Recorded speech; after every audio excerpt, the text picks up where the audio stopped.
नमस्कार, A to Z update Atharva creators या YouTube चॅनलमध्ये तुमच्या सर्वांचे स्वागत। चॅनलवर नवीन असल्यास सबस्क्राईब करा, लाईक करा आणि बेल आयकॉनवर क्लिक करा।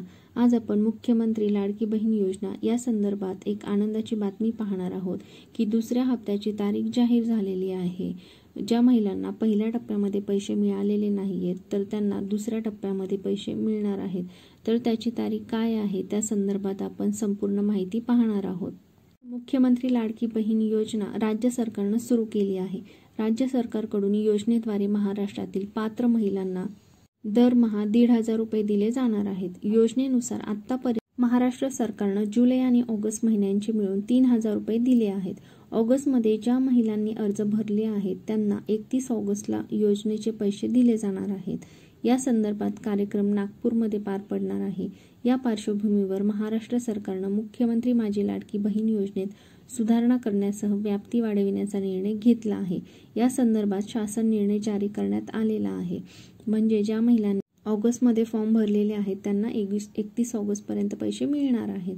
राज्य सरकारच्या महिला व बाल विकास विभागाच्या शासन निर्णयानुसार जिल्हा वार्षिक योजनेतील महिला व बाल सशक्तीकरण योजनेसाठी राखीव असलेल्या 3% निधीपैकी 1% निधी मुख्यमंत्री माझी लाडकी बहीण योजनेसाठी वापरण्याचा निर्णय घेण्यात आला आहे। हा निर्णय फक्त आर्थिक वर्ष 2024-25 साठी लागू असेल।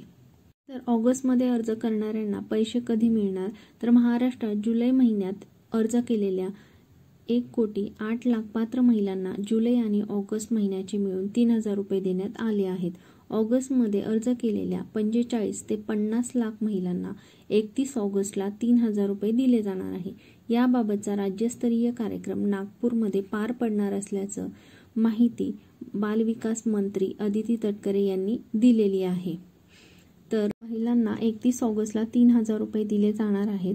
याबाबतचा राज्यस्तरीय कार्यक्रम सुद्धा नागपूरमध्ये पार पाडणार असल्याची माहिती महिला व बालविकास मंत्री अदिती तटकरे यांनी सांगितलेली आहे। दरम्यान राज्य सरकारने ज्या कुटुंबाचं उत्पन्न 2.5 लाख रुपयांपेक्षा कमी असेल त्या कुटुंबातील महिलांना या योजनेचा लाभ घेण्यास पात्र ठरविलं होतं। तर ज्या महिलांचे अर्ज करायचे राहिलेले आहेत तर अशांनी लवकरात लवकर अर्ज करा आणि या योजनेचा फायदा घ्या। माहिती आवडल्यास लाईक करा, इतरांना शेअर करा आणि नवीन अपडेटसाठी चॅनलला सबस्क्राईब करा। धन्यवाद।